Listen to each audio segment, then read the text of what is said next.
Hi friends, welcome to our channel. நம்மளோட சேனலில் நம்ம இன்றைக்கி பார்க்க போகிறது சமோசா அண்ட் சமோசா பேக்கெட்ஸ். அதுக்கு நான் ஒரு கடாயில் எண்ணெய் ஊற்றிட்டு வெங்காயத்தை நான் ஒரு பெரிய வெங்காயம் ஒரு 2 வெங்காயத்தை எடுத்து நல்லா சாட்டை பண்ணிவிட்டு இதில் இஞ்சி பூண்டு பேஸ்ட்டு, அதுக்கப்புறம் மிளகாய்த்தூள், அப்புறம் கரம் மசாலா, அப்புறம் அரை ஸ்பூன் மிளகாத்தூள், ஒரு 1/4 ஸ்பூன் மஞ்சத்தூள், ஒரு அரை ஸ்பூன் கரம் மசாலா, இது எல்லாத்தையும் ஆட் பண்ணி நல்லா சாட்டை பண்ணி எடுத்துக்கோங்க. இதில் ஏற்கனவே நான் வேக வச்சுருக்க உருளைக்கிழங்கையும் ஆட் பண்ணிவிட்டு நல்லா கிளறி கொடுத்துருங்க. அவ்வளோதான்.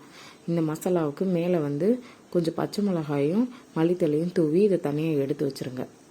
இந்த மசாலாவோட ஸ்டஃபிங் ரெடி ஆயிடுச்சு. இந்த சமோசாவோட ஸ்டஃபிங் ரெடி ஆயிடுச்சு. அதுக்கடுத்து சமோசா சீட் நான் இன்றைக்கி கடையில் வாங்கின சமோசா சீட் தான் யூஸ் பண்ணியிருக்கேன். வீட்லேயுமே இது மைதா மாவில் நம்ம ஈஸியாக பண்ணலாம். அடுத்து இந்த ரெசிபி நான் இடையில உங்களுக்கு அப்லோட் பண்ணுறேன்.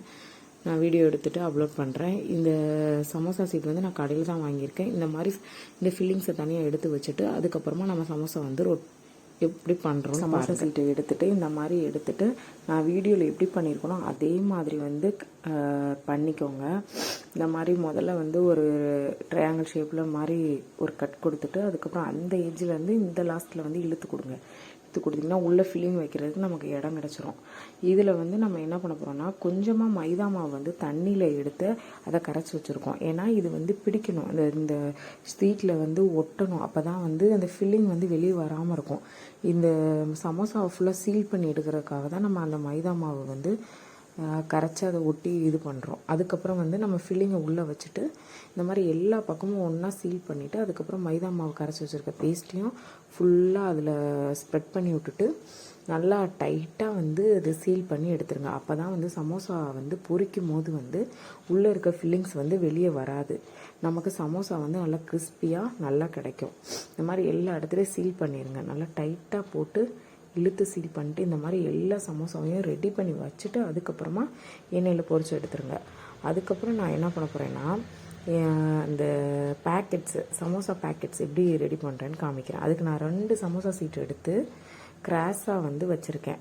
ஒன்று அதாவது ப்ளஸ் மாதிரி வச்சுட்டு நடுவில் நம்ம ஃபில்லிங் வைக்க போகிறோம். இதில் சைடில் இருக்க எட்ஜஸை ஃபுல்லாக என்ன பண்ண போகிறோன்னா மைதா பேஸ்ட்டால் ஆல்ரெடி நான் ஸ்ப்ரெட் பண்ணி வச்சுருக்கேன். நல்லா நடுவில் அந்த ஃபில்லிங்கை வச்சுட்டு எல்லா பக்கமும் அதை சீல் பண்ணி எடுத்துட்டிங்கன்னா உங்களுக்கு சமோசா பேக்கெட்ஸ் ரெடி ஆயிரும். அவ்வளோதான். இதை அப்படியே எண்ணெயில் போட்டு பொரிச்சு எடுத்து அப்படியே பிள்ளைங்களுக்கு கொடுங்க. சுட சுட ரொம்ப கிறிஸ்பியான சமோசா பேக்கெட்ஸ் அண்டு சமோசா ஈஸியாக பிள்ளைங்களுக்கு வீட்லேயே நீங்கள் பண்ணி கொடுக்கலாம். அவ்வளோ டேஸ்ட்டாக இருக்கும். இதோட நீங்கள் சிக்கன் வைக்கணுன்னாலும் வச்சுக்கலாம், இல்லை ஆனியன் மட்டும் வச்சு பண்ணணுன்னாலும் பண்ணிக்கலாம், இல்லை கொஞ்சம் சீஸ் போட்டு சீஸியாக பண்ணணுன்னாலும் பண்ணிக்கலாம். அது உங்களோட ப்ரிஃபரன்ஸ் தான்.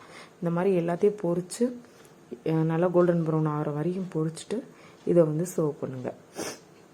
நான் இன்றைக்கி சமோசாவும் இந்த மாதிரி பொரித்து அப்படியே பிள்ளைங்களுக்கு சர்வ் பண்ணுறேன். இன்றைக்கி செம்ம டேஸ்ட்டாக இருந்துச்சு. கண்டிப்பாக ட்ரை பண்ணி பாருங்கள்.